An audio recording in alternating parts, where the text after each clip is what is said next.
En 1979, Lio, qui est aujourd'hui mère de 6 enfants, sortait Banana Split.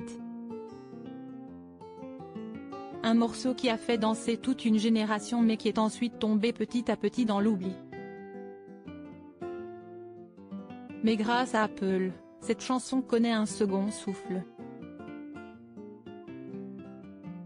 En effet, la célèbre société américaine vient d'utiliser cet ancien tube pour faire la promotion de l'iPhone 14, que ce soit sur les réseaux sociaux ou à la télévision en prime time.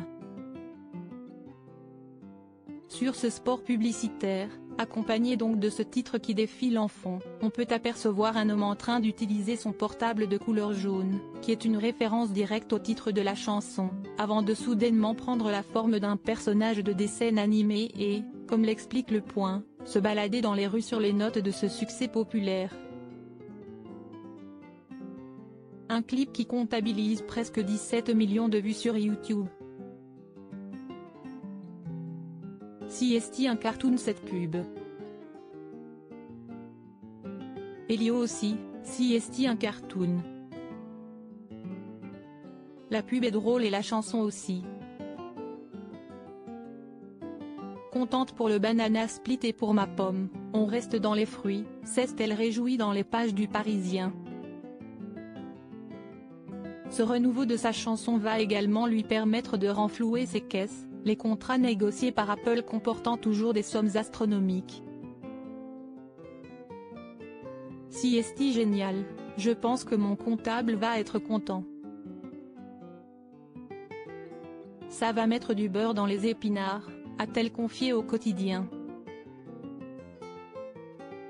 Je suis très inquiète d'une rentrée d'argent qui devrait faire beaucoup de bien à l'artiste, elle qui expliquait au magazine Gala le 24 mars dernier ne pas rouler sur l'or. Je ne vis pas mal mais je vis à flux tendu.